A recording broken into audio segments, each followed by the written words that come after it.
তো আমরা স্কেডিউলিংটা পড়তেছিলাম আর কি। তো এটার শেষের দিকে আমরা চলে আসছি।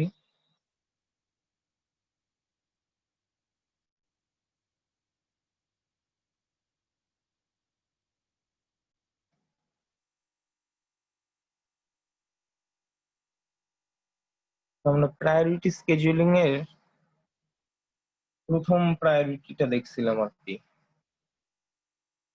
এইটা শর্টেস্ট প্রসেস নেক্সট। ঠিক আছে, তো এটার আইডিয়াটা ছিল এরকম যে শর্টেস্ট জব নেক্সট, এইটা হচ্ছে ব্যাচ সিস্টেমে সবচেয়ে ভালো আউটপুট দেয়।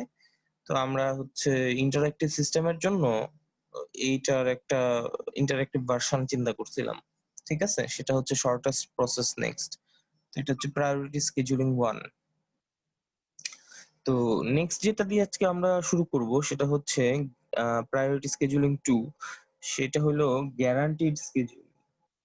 তো গ্যারান্টিড স্কেডিউলিং যেটা করে সেটা হচ্ছে যে আহ, আমাদের কাছে এন সংখ্যক প্রসেস আছে, ধরা যাক। তো সে হচ্ছে 1/n number of CPU cycle promise করে। ঠিক আছে, এবং মানে এই ইমপ্লিমেন্টেশনটা একটু ডিফিকাল্ট। দেখো,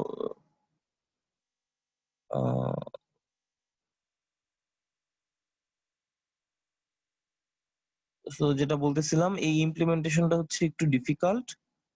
আহ, এই ডিফিকাল্ট ইমপ্লিমেন্টেশনটা হচ্ছে এই সিপিইউ সাইকেল গুলা যেটা প্রমিস করছে এটা সে এনশিওর করে।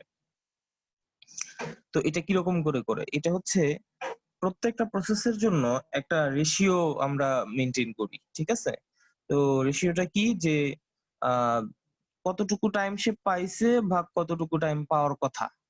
ঠিক আছে, কতটুকু টাইম পাইছে ডিভাইডেড বাই কতটুকু টাইম পাওয়ার কথা।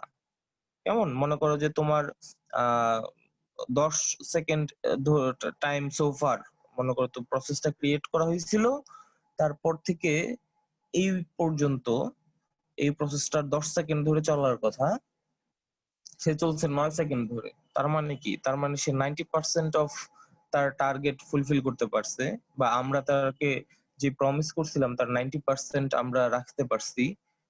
অন্য আরেকটা প্রসেসের কথা চিন্তা করি যদি আমরা, সেটা 10 সেকেন্ড ধরে চলার কথা, চলছে মাত্র 1 সেকেন্ড। তাহলে আমরা সেটার ক্ষেত্রে প্রমিস মাত্র 1%, 10% রাখতে পারছি, তাই না? সো এই রেশিওটা যত কম হবে আমরা তত বেশি প্রমিস আসলে ভায়োলেট করছি। তার মানে ওই প্রসেসটাকে তত বেশি বেশি রান করা উচিত। ঠিক আছে, সো ওইটাকে আমরা সবচেয়ে হাইয়েস্ট প্রায়োরিটি হচ্ছে দিব, আর এই রেশিওটা যারা সবচেয়ে কম হবে। সো গ্যারান্টেড স্কেডিউলিংটা হচ্ছে এরকম যে এই যে রেশিওটা আমরা দেখতে পাচ্ছি, এই রেশিওটা হচ্ছে সে মেনটেন করতে থাকে, ক্যালকুলেট করতে থাকে। এই রেশিওটা যার সবচেয়ে কম হয় তাকে বেশি বেশি ধরে সময় ধরে রান করায়। এটার প্রবলেমটা হলো এটা ইমপ্লিমেন্ট করাটা হচ্ছে একটু ডিফিকাল্ট। ঠিক আছে, তো এটা হইতেছে গ্যারান্টেড স্কেডিউলিং। তো থার্ড আরেক ধরনের প্রায়োরিটি স্কেডিউলিং আছে, এটা খুব ইন্টারেস্টিং। এটাকে বলা হয় হচ্ছে লটারি স্কেডিউলিং। সো লটারি স্কেডিউলিংটা কিরকম, সেটা হচ্ছে যে আমাদের সামনে অনেকগুলা লটারি টোকেন থাকবে আর কি, বুঝছো? লটারি টোকেন মানে হচ্ছে অপারেটিং সিস্টেমের কাছে, মনে করো 1,000, 5,000, 10,000 এরকম লটারি টোকেন থাকবে। তো তুমি যখন প্রসেস ক্রিয়েট করবা, প্রসেস গুলাকে তুমি কিছু লটারি টোকেন দিয়ে দিবা। ঠিক আছে, মনে করো একটা প্রসেস আমরা বানাইলাম, সেই প্রসেসকে আমরা 1 থেকে 1,000 পর্যন্ত লটারি টোকেন দিয়ে দিলাম। এরপর আরেকটা প্রসেস বানাইলাম, ওইটাকে 1,001 থেকে 2,000 পর্যন্ত দিয়ে দিলাম, এরকম। সো যখন স্কেডিউলিং ডিসিশন নেওয়া লাগে তখন অপারেটিং সিস্টেম যেটা করে, স্কেডিউলার যেটা করে সেটা হচ্ছে সে র্যান্ডমলি একটা টোকেন নেয়। এই টোকেনটা যেই প্রসেসের কাছে আছে সেই প্রসেসটাকে ধরে আমরা রান করি তখন। ঠিক আছে, সো যে প্রসেসের কাছে তুমি অনেক বেশি টোকেন দিছো সে বেশি প্রায়োরিটি পাবে, যার কাছে টোকেন কম সে কম প্রায়োরিটি পাবে। ঠিক আছে, তোমার কাছে মনে করো 100টা টোকেন আছে, 1 থেকে 100। তো একটা প্রসেসকে তুমি 1 থেকে 90 পর্যন্ত টোকেন গুলা দিছো, অন্য আরেকটা প্রসেসকে 91 থেকে 100 পর্যন্ত টোকেন গুলা দিছো। তো ওএস যখন র্যান্ডমলি নাম্বার পিক করবে 1 থেকে 100 মাঝে, তখন 9 আউট অফ 10 টাইমস প্রথম প্রসেসটা পিক হবে, 1 আউট অফ 10 টাইমস অন্য আরেকটা প্রসেস আসলে আমরা পিক করব। ঠিক আছে, সো এই হচ্ছে তোমার লটারি স্কেডিউলিং। এটা হচ্ছে র্যান্ডমনেস দিয়ে আমাদের স্কেডিউলিং এর যে প্রায়োরিটি আছে, প্রায়োরিটি প্রবলেম সেটাকে সলভ করার চেষ্টা করে র‍্যান্ডমনেস দিয়ে। এবং মানে র‍্যান্ডম নাম্বার গুলা দিয়ে আসলে অনেক অনেক জটিল প্রবলেম আসলে সলভ করা যায়। তো এটা হচ্ছে তার একটা এক্সাম্পল। লটারি স্কেডিউলিং হচ্ছে র‍্যান্ডমনেস দিয়ে প্রায়োরিটি স্কেডিউলিং এর প্রবলেম সলভ করে। ঠিক আছে? তো এটা দিয়ে আসলে মানে নানান রকম হতে পারে আরকি। আ আ কমপ্লেক্স সিচুয়েশন আসলে আমরা সলভ করতে পারি। ঠিক আছে? যেমন একটা হচ্ছে exchange of tokens. Exchange of tokens ঘটনাটা কিরকম? মনে করো যে তুমি একটা প্রসেস নিজে ক্রিয়েট করছিলা। সো ওই প্রসেস শেষ না হওয়া পর্যন্ত তুমি রান করতে পারবা না। তো তুমি যেটা করতে পারো তোমার টোকেন গুলো ওই প্রসেসকে দিয়ে দিতে পারো। তখন তোমার রিসোর্স ইউজ করে সে তখন কাজগুলা করে ফেললো। সেটা শেষ হওয়ার পর আবার তুমি টোকেন গুলা ফেরত নিয়ে নিলা। ঠিক আছে? সো এক্সচেঞ্জ অফ টোকেন দিয়ে ইন্টার প্রসেস কমিউনিকেশন যদি এটা অ্যালাউ করে অপারেটিং সিস্টেম, তখন টোকেনের এক্সচেঞ্জ এর মাধ্যমে তখন প্রসেস গুলা নিজেদের মাঝে বেটার আ কোঅর্ডিনেশন অ্যাচিভ করতে পারে। সো এই হচ্ছে মোরালেস lottery scheduling. So lottery scheduling এর আইডিয়াটা কি? আমি আরেকবার বলতেছি যে অনেকগুলা ছোট, ছোট লটারি টোকেন থেকে লটারি টোকেন মানে কি? মানে সিম্পল একটা ইন্টিজার। ঠিক আছে? সো তোমার কাছে একটা সার্টেন রেঞ্জ আছে। তো তুমি প্রসেস গুলা ক্রিয়েট করার সময় তোমার কাছে তো একটা প্রসেসের টেবিল আছে। প্রত্যেকটা প্রসেসের এগেইনস্ট এ কয়েকটা লটারি টোকেন রেখে দিবা। সার্টেন একটা রেঞ্জ হতে পারে, র‍্যান্ডমলি নেওয়া হতে পারে। এরপর আমাদের যখন স্কেডিউলিং ডিসিশন নিতে হবে, আমরা সার্টেন একটা টোকেন নিব। এই টোকেনটা যেই প্রসেসের কাছে আছে, সেই প্রসেসটা ধরে আমরা রান দিয়ে দিব। ঠিক আছে? এই হচ্ছে লটারি স্কেডিউলিং। হুম, আচ্ছা। প্রায়োরিটি স্কেডিউলিং এর একটা ইস্যু আমরা একটু ডিসকাস করতে চাই। সেটা হচ্ছে এরকম যে মনে করো আমাদের সামনে ২ জন ইউজার আছে একটা সিস্টেমে। আ ইউজার 1 হচ্ছে ABCD, ইউজার 2 হচ্ছে E। আ বা সরি ইউজার 1 এর সামনে ৪ টা প্রসেস আছে। সেটা হচ্ছে ৪ টা প্রসেসের নাম হচ্ছে ABCD। আর ইউজার 2 এর সামনে একটাই প্রসেস সেটা হচ্ছে E। তো যখন আসলে আমরা সোফার যে রাউন্ড রবিন দেখছি, সেই রাউন্ড রবিন আসলে কি যে তার সামনে ৫ টা প্রসেস দেখতে পাচ্ছে। এই ৫ টা প্রসেস থেকে সে তখন হচ্ছে পিক করবে আরকি। ঠিক আছে? এখানে ৫ টা প্রসেস আছে। তো নরমাল আমরা যে রাউন্ড রবিন অ্যালগরিদম পড়ছি বা গ্যারান্টি স্কেডিউলিং ইত্যাদি, ইত্যাদি। সেটা কি করবে? এই ৫ টাকে সে ঘুরায় ফিরায় রান করবে আরকি। ঠিক আছে? সো ৫ টা প্রসেস সো আমরা স্কেডিউলিংটা দেখতে পারবো এ, বি, সি, ডি, ই, এ, বি, সি, ডি, ই। এই ৫ টা আরকি ঘুরে ফিরে আসবে, তাই না? এ, বি, সি, ডি, ই, তারপর আবার এ, বি, সি, ডি, তারপর আবার এ, বি, সি, ডি, ই। এটা হচ্ছে ট্র্যাডিশনাল রাউন্ড রবিন। তো এটার সমস্যাটা কি?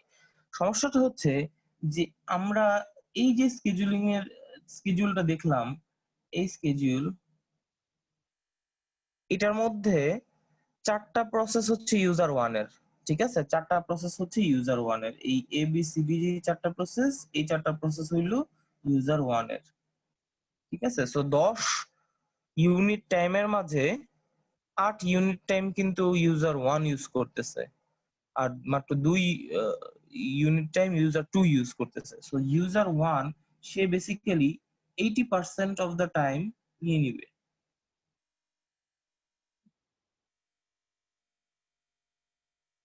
80% of CPU cycle user 1 consume করবে। জাস্ট বিকজ সে অনেক বেশি, বেশি প্রসেস তার সামনে আছে। ঠিক আছে? সো যেহেতু একজন ইউজার অনেক বেশি প্রসেস ক্রিয়েট করে ফেলেছে, এই কারণে আমাদের scheduler যেহেতু ইউজার লেভেলের নলেজটা নাই, এইজন্য সে আ উম কোন একটা প্রসেসকে যার ইউজার সংখ্যা বেশি, আ যার প্রসেস সংখ্যা বেশি, সেখানে সে বেশি সিপিইউ সাইকেল অ্যালোকেট করতেছে, অন্যগুলাতে কম অ্যালোকেট করতেছে। ঠিক আছে?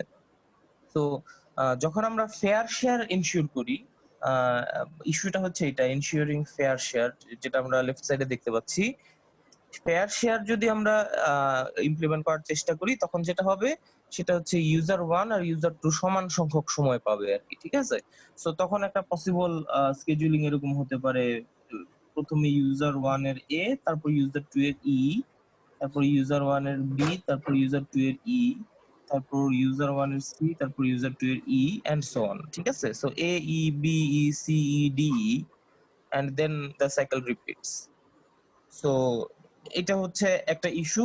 মানে আমরা সোফার যেই স্কেজুলিং গুলা দেখছি সেগুলি হচ্ছে প্রসেস অ্যাওয়্যার, তার ইউজার অ্যাওয়্যার না।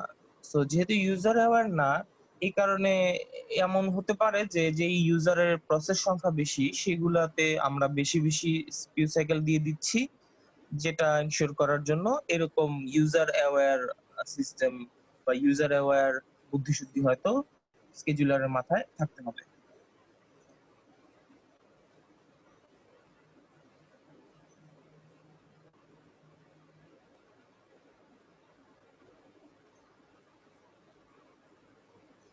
রোল নাম্বার 71 চ্যাটে সবাইকে একটা প্রশ্ন করছে যে হ্যালো ঢাকায় তুই? আমি ঢাকায়। অন্যরা ঢাকায় কিনা সেটা তাকে জানাতে পারো। চ্যাটের এই ফিচারটা সবাই ইউজ করাটা কতটুকু যুক্তিসঙ্গত এবং কতটুকু প্রফেশনাল সেটা সবার জন্য প্রশ্ন রইলো আমার কাছে। আমাকে সরি বলে তো আমাকে সরি বলে না, আমাকে সরি বলে তো লাভ নাই। আমাকে সরি বলছে তার মানে এর আগে তুমি বেশ কয়েকবার এই কোশ্চেন প্রাইভেটলি তাকে পাঠাইছো, তাই না? না না স্যার, সেটা স্লিপ হয়ে গিয়ে এখন এভরিওয়ানের কাছে চলে এসেছে। স্লিপ হয়ে এভরিওয়ানের কাছে এটা চলে আসছে। হ্যাঁ, কিন্তু আমি হ্যাঁ, আগে পাঠাইছি শুধু। তুমি আগে পাঠিয়েছো কিনা সেটা তো আমার জানার উপায় নেই। স্যার আসলে আমি মানে তুমি কি নিজেকে বলবো, মিউট করে রাখো, থ্যাংক ইউ।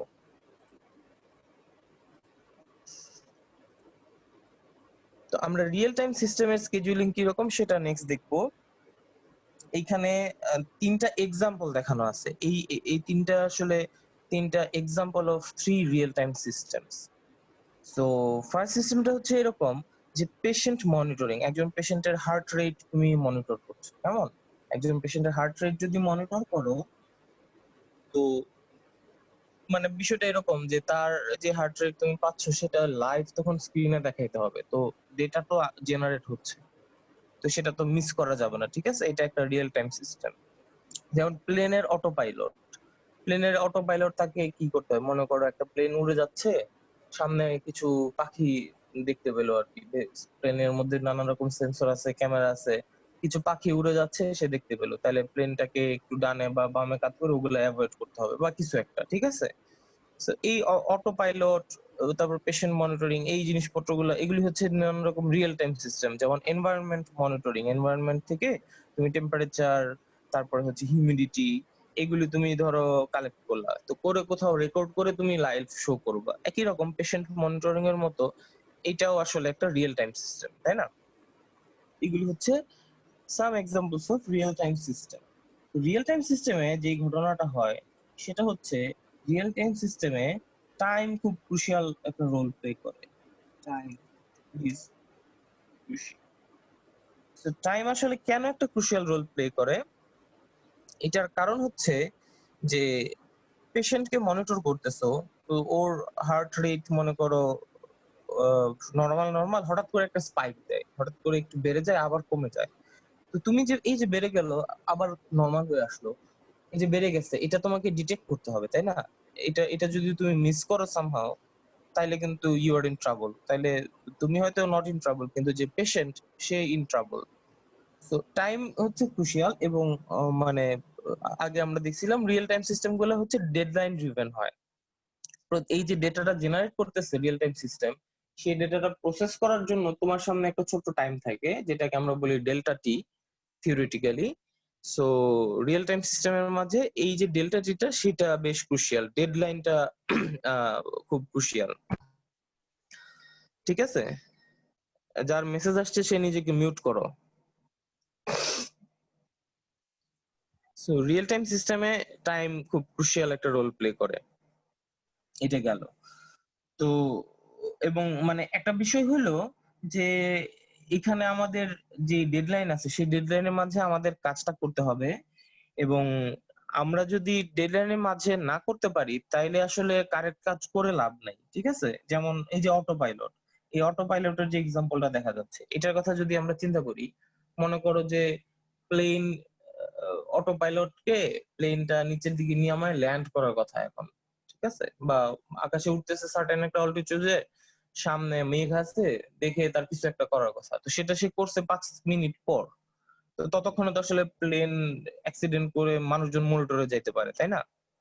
সো একটা সার্টেন টাইমের মাঝে তোমাকে অ্যাকশন নিতে হবে আরকি। ঠিক আছে? সো ওই টাইমের মাঝে যদি আমরা না করি তাইলে আমরা একটু বেশি সময় নিয়ে যদি পুরা কাজটাও করি, কারেক্ট জিনিসও করি, তাহলে আসলে আমরা কোনো কিছু করি নাই আরকি। ঠিক আছে? সো রিয়াল টাইম সিস্টেমে এরকম বলা হয় যে getting things done after the deadline means getting nothing done at all, এরকম। ঠিক আছে? সো রিয়েল টাইম সিস্টেমের মধ্যে যেটা হয়, আমরা মানে মাল্টিপল শর্ট লিভড প্রসেস বানাই। প্রসেস গুলো ছোট ছোট হয় ইউজুয়ালি রিয়েল টাইম সিস্টেমে, এবং একটা বড় ব্যাপার হচ্ছে প্রসেস গুলো প্রেডিক্টেবল হয়। আমরা যখন ইন্টারঅ্যাক্টিভ সিস্টেম চিন্তা করছি, সার্ভারের কথা ভাবছি, রেসপন্স টাইম মিনিমাইজ করতে হবে, ঠিক আছে? তখন কিন্তু প্রসেস গুলা মানে হেটেরোজেনাস ছিল, আনপ্রেডিক্টেবল ছিল। এই কারণে এমন ভাবে চিন্তা করতে হয়েছে যেন ফেয়ার শেয়ার থাকে, একটা ইউজার বা তার ইউজারের প্রসেস যেন বেশি সময় না নিয়ে নেয়, ইত্যাদি ইত্যাদি। ঠিক আছে? তো রিয়েল টাইম সিস্টেমে আমাদের অ্যাজাম্পশনই হইলো প্রসেস গুলো হচ্ছে প্রেডিক্টেবল। একটা প্রসেস অন্য একটা প্রসেসের সামনে এমন বেশি অ্যাডভার্সারি এক্সপোজ করবে না যে অন্য প্রসেসটা আসলে সুযোগ পাচ্ছে না, এরকম আরকি। ঠিক আছে? সো প্রসেস গুলো প্রেডিক্টেবল, তাদের আউটকাম প্রেডিক্ট করা যায়, তারা কি করবে সেটা প্রেডিক্ট করা যায়, এবং প্রসেস গুলা শর্ট লিভড, প্রসেস গুলা খুব বেশি সময় ধরে চলে না। ঠিক আছে?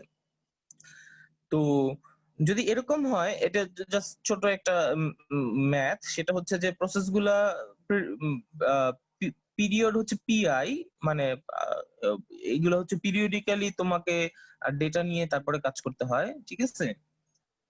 সবকিছু পিরিয়ডিক্যাল হয়। মনে করো এনভায়রনমেন্টাল মনিটরিং, তুমি 2 সেকেন্ড পর পর টেম্পারেচার নিচ্ছ, বা পেশেন্টের ডেটা প্রতি 50 মিলি সেকেন্ড পর পর তোমার কম্পিউটারে আসতেছে। ঠিক আছে? তো পিরিয়ড যদি পিআই হয়, টাইম পিরিয়ডটা এটা যদি পিআই হয়, তার মানে কি পিআই টাইম পর পরে একটা প্রসেস আসে তোমার কাছে, সেটা নিয়ে তোমাকে কাজ করা লাগে, এবং পিআই টাইম পর পর তার সিআই পরিমাণ সময় লাগে। ঠিক আছে?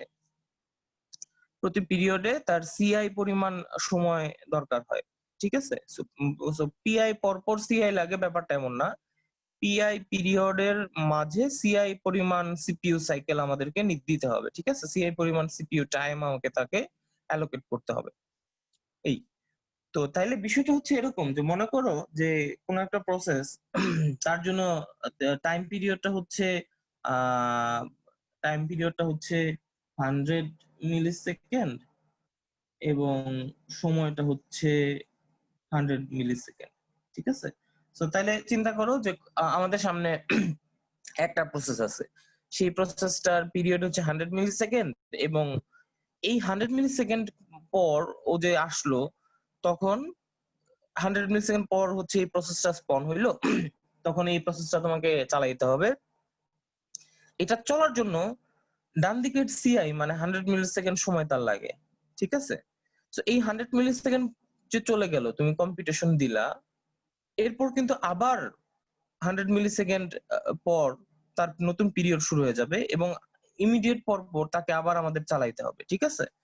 সো আমরা যদি জাস্ট এই জিনিসটা ক্যালকুলেট করি, এই রেশিওটা সিআই ডিভাইডেড বাই পিআই যেটা দেখা যাচ্ছে এখানে, সিআই ডিভাইডেড বাই পিআই, এটা যদি আমরা ক্যালকুলেট করি, এটা যদি 1 এর থেকে বড় হয় তাহলে কিন্তু আমরা চালাইতে পারবো না, তাই না? মনে করো ঘটনাটা এরকম হইছে যে আহ একটা জিনিস তার 100 মিলি সেকেন্ড পর পর 200 মিলি সেকেন্ডের একটা ক্যালকুলেশন দরকার। তো তখন কি আমরা রান করতে পারবো? তখন তো আমরা ডেডলাইন মিট করতে পারবো না। প্রথমবার আসলো, তুমি তাকে ক্যালকুলেশন করতে দিলা, 200 মিলি সেকেন্ড ধরে সে ক্যালকুলেশন করছে, মাঝে যে 100তম মিলি সেকেন্ডে তার নতুন একটা ডেটা আসছে, সেটা তো আমরা মিস করবো, তাই না? সো এরকম আরকি। এই কারণে আমরা যদি একটা প্রসেসের কথা চিন্তা করি, সেই প্রসেসের জন্য এই রেশিওটা যদি আমরা ক্যালকুলেট করি, সি ডিভাইডেড বাই পি, যদি টাইম আমরা এক পিরিয়ডের মাঝে আমাদের কম্পিউটেশনে লাগে, এই সময়টার রেশিওটা যদি আমরা ক্যালকুলেট করি, এবং এই রেশিওটা সবগুলো প্রসেসের জন্য এই রেশিওর সামেশন যদি less than or equal to 1 হয়, তাহলেই কেবলমাত্র আমরা এই প্রসেস গুলোর জন্য একটা রিয়েল টাইম স্কেজুলিং অ্যালগরিদম তৈরি করতে পারবো, যেটা সব ধরনের ডেডলাইন সে মিট করতে পারবে। তা নাইলে আমরা ডেডলাইন মিস করব, ঠিক আছে? যদি এই কন্ডিশনটা ফুলফিল না করে, এই কন্ডিশনটা যদি ভায়োলেট করে, তাহলে আমরা অবশ্যই ডেডলাইন মিস করবো আর কি। কোনো না কোনো একটা প্রসেসের ক্ষেত্রে ডেডলাইন মিস করবো, এটা থিওরিটিক্যালি দেখানো যায়, ঠিক আছে? সো এইটা হচ্ছে রিয়েল টাইম স্কেজুলিং এর সার্টেন একটা বুদ্ধি। রিয়েল টাইম স্কেজুলিং এর দুইটা ব্রাঞ্চ আছে, এইগুলি জাস্ট আমরা নামগুলা মেনশন করছি, এগুলি আমরা পড়বো না। দুইটা ব্রাঞ্চ আছে, একটা ব্রাঞ্চ হচ্ছে তোমার সফট রিয়েল টাইম সিস্টেম, আর একটা হচ্ছে হার্ড রিয়েল টাইম সিস্টেম, ঠিক আছে? দুইটা ব্রাঞ্চ আছে, সফট রিয়েল টাইম সিস্টেম আর হার্ড রিয়েল টাইম সিস্টেম। তো সফট রিয়েল টাইম সিস্টেম হচ্ছে যে সফট রিয়েল টাইম সিস্টেম থেকে হার্ড রিয়েল টাইম সিস্টেম বলাটা সহজ। হার্ড রিয়েল টাইম সিস্টেম হচ্ছে এমন একটা সিস্টেম যেখানে কোনো ডেডলাইন কখনো মিস করা যাবে না, ঠিক আছে? যেমন অটো পাইলটের কোনো ডেডলাইন আসলে মিস করার সুযোগ নেই। ইন্টেনসিভ কেয়ার ইউনিটে ভর্তি করা একটা পেশেন্ট, তার কোনো ডেটা মিস করার সুযোগ নাই। সফট রিয়েল টাইম সিস্টেম কি? সেটা হচ্ছে কিছু কিছু ডেডলাইন তুমি রিল্যাক্সড অবস্থায় আছো, কিছু ডেডলাইন তুমি মিস করলেও অসুবিধা নাই, যেমন টেম্পারেচার, ঠিক আছে? সো টেম্পারেচার ডেটা ধরো 1 মিনিট পর পর নেয়, কোনো একটা সময় 2 মিনিট পর তুমি নিচ্ছ, তাতে আসলে এমন কোনো কিছু উল্টায় যাবে না, যে এমন তেমন আসলে তেমন কোনো ক্ষতি টতি হবে না। অবশ্যই ডিপেন্ড করে কিসের টেম্পারেচার, ঠিক আছে? বাট যদি কোনো একটা রুমের টেম্পারেচার তুমি মাপো, 1 মিনিটের জায়গায় কোনো একবার 2 মিনিট পর যদি তুমি মাপো, তাহলে তাতে আসলে তেমন কোনো কিছু আসবে যাবে না। এটা ডেফিনেটলি ডিপেন্ড করে কোন কনটেক্সটে, কোন জায়গায় আমরা জিনিসটা করতেছি তার উপরে, ঠিক আছে? সো এটা হচ্ছে আমাদের স্কেডিউলিং এর লাস্ট টপিক। এটা হচ্ছে যে আহ, এখানে আমরা সোফার যা কিছু পড়াশোনা করছি, যেগুলো আমরা আলোচনা করছি, সেগুলি ছিল হচ্ছে প্রসেসের স্কেডিউলিং। আমাদের সামনে অনেকগুলো প্রসেস আছে, সেই প্রসেসের স্কেডিউলিং। এখন আমরা যেটা দেখবো সেটা হচ্ছে থ্রেডের স্কেডিউলিং, ঠিক আছে? সো থ্রেডের স্কেডিউলিংটা কিরকম, যে থ্রেডের ইমপ্লিমেন্টেশন দেখছিলাম আমরা দুই রকম, ঠিক আছে?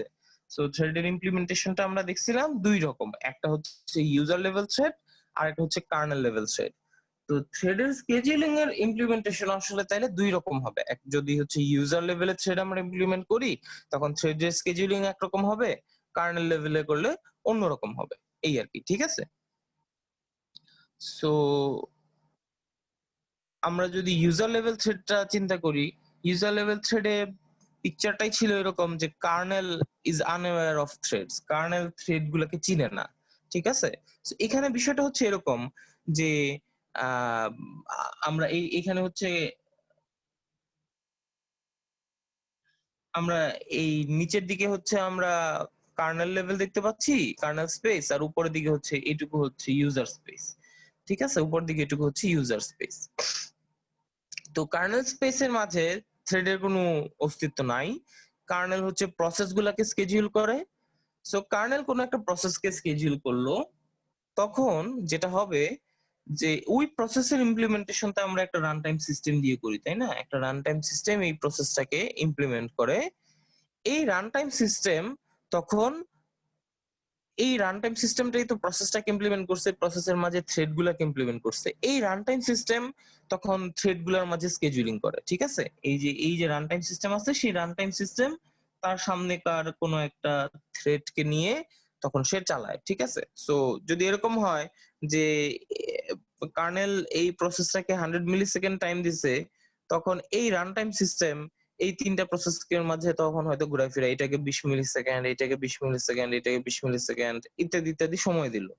100 মিলি সেকেন্ড পর এই কার্নেল প্রথম প্রসেস বাদ দিয়ে প্রসেস বি এর কাছে চলে যাবে, তখন প্রসেস বি এর যে রান টাইম সিস্টেম, সেই সিস্টেমটা এই চারটা থ্রেডের থেকে কোনো একটা থ্রেডকে নিয়ে রান করবে, ঠিক আছে? সো প্রসেস লেভেলে runtime system implementing runtime system takes care of thread scheduling, ঠিক আছে? কার্নেল থ্রেড সম্পর্কে কিছুই জানে না, সে প্রসেস গুলাকে জাস্ট পিক করে, এবং এই সিনারিওতে অ্যাপ্লিকেশন স্পেসিফিক স্কেডিউলার আসলে বানানো সম্ভব আর কি, ঠিক আছে? সো অ্যাপ্লিকেশন স্পেসিফিক স্কেডিউলারের একটা এক্সাম্পল হচ্ছে জেভিএম এর মাঝে হয়। আমরা যখন জাভা রান দেই তখন জাভার মধ্যে জেভিএম এর মাঝে কি ধরনের স্কেডিউলার রান করবে এইগুলো কিন্তু নিজেরা আমরা সেটআপ টেটআপ করে দিতে পারি আরকি, ঠিক আছে? তো এটা যেহেতু ইউজার লেভেলে থ্রেডের সুইচিং হচ্ছে, এই কারণে এটা আসলে লেস কস্টলি, ঠিক আছে? সো একটা ব্যাপার এখানে লক্ষণীয় সেটা হচ্ছে যে এইখানে যেহেতু কার্নেল প্রসেস 1 কে নিছে তারপরে প্রসেস 2 কে দিছে, এইজন্য এইখানে একটা স্কেডিউলিং হচ্ছে পসিবল। সেটা হচ্ছে প্রথম প্রসেস চলতেছে, আহ, প্রসেস এ এর 1 2 3 তিনটা থ্রেড আছে, প্রসেস বি এর তিনটা থ্রেড আছে। সো প্রসেস 1 এর মাঝে যে তিনটা থ্রেড সেগুলো A1 A2 A3 A1 A2 A3 এগুলো রাউন্ড রবিন আকারে চলছে, এটা সম্ভব। কিন্তু প্রথম প্রসেসের একটা থ্রেড, তারপর সেকেন্ড প্রসেসের আরেকটা থ্রেড, তারপর প্রথম প্রসেসের অন্য থ্রেড, এইভাবে আসলে মানে পারবো না আরকি আমরা, ঠিক আছে? A1 B1 A2 B2 A3 B3 যেহেতু কার্নেল আসলে থ্রেড গুলো সম্পর্কে অ্যাওয়্যার না, কার্নেল আসলে প্রসেস এ কে দিবে টাইম কিছুক্ষণ, প্রসেস এ থ্রেড গুলো সুইচিং করবে, এরপরে প্রসেস বি এর কাছে যাবে, প্রসেস বি তখন সুইচিং করবে। সো মানে থিওরিটিক্যালি এটা আসলে ভেরি আনলাইকলি যে আমরা প্রসেস এ কে যে টাইম দিব প্রসেস বি কে এক্স্যাক্টলি সেম টাইম দিব, তারা দুইজন একই রাউন্ড রবিন দিবে এবং A1 A2 A1 B1 A2 B2 A3 B3 এটাতে আসলে আমরা থাকবো। এটা আসলে ভেরি হাইলি আনলাইকলি, ঠিক আছে? সো এই কারণে A1 B1 A2 B2 A3 B3 এই স্কেডিউলটা আসলে প্রসেস এ যদি কার্নেল আসলে প্রসেস এ আর প্রসেস বি এর থ্রেড গুলো সম্পর্কে না জানে তাহলে আসলে এটা সম্ভব না, ঠিক আছে? সো এটার কাউন্টার পার্টটা কি? কাউন্টার পার্টটা হচ্ছে আহ কার্নেল লেভেলে থ্রেড, যদি আমরা থ্রেডটা কার্নেল লেভেলে ইমপ্লিমেন্ট করে থাকি তখন কার্নেল নিজেই থ্রেডটা পিক করে এবং এখানে থ্রেড সুইচিংটা মোর কস্টলি যেহেতু এটা কার্নেলকে নিজেকে থ্রেডের একটা পুল রাখতে হচ্ছে, এবং কোন থ্রেড কোন প্রসেসর থেকে আসছে, সেই প্রসেসের প্রায়োরিটি কি, সেই প্রসেস কোন ইউজার ক্রিয়েট করছে, সেই ইউজারের প্রায়োরিটি কি, ইত্যাদি ইত্যাদি জিনিসপত্র তাকে মাথায় রাখা লাগে। এই সমস্ত কারণে থ্রেড সুইচিং আসলে মোর কস্টলি, ঠিক আছে? এবং এখানে কার্নেল আসলে যেহেতু সবগুলা থ্রেড সম্পর্কে অ্যাওয়্যার, তা এই কারণে ইউজার লেভেল থ্রেডের ক্ষেত্রে যে দুইটা স্কেডিউলের একটা নট পসিবল বলা হচ্ছে সেটাও আসলে কার্নেল লেভেলে পসিবল, ঠিক আছে? সো এই দুইটাই আসলে কার্নেল লেভেল স্কেডিউলারের দ্বারা এটা ইমপ্লিমেন্ট করা হচ্ছে সম্ভব, ঠিক আছে? সো মোটামুটি এটাই হচ্ছে শেষ আমাদের স্কেডিউলিং। তো হোপফুলি তোমরা স্কেডিউলিং বুঝতে পারছো। নেক্সট দিন থেকে আমরা ফাইল সিস্টেম স্টার্ট করব। তো যদি কারো কোশ্চেন থাকে তাহলে করতে পারো। আমি ছোট করে রেকর্ডিংটা অফ করে দিচ্ছি।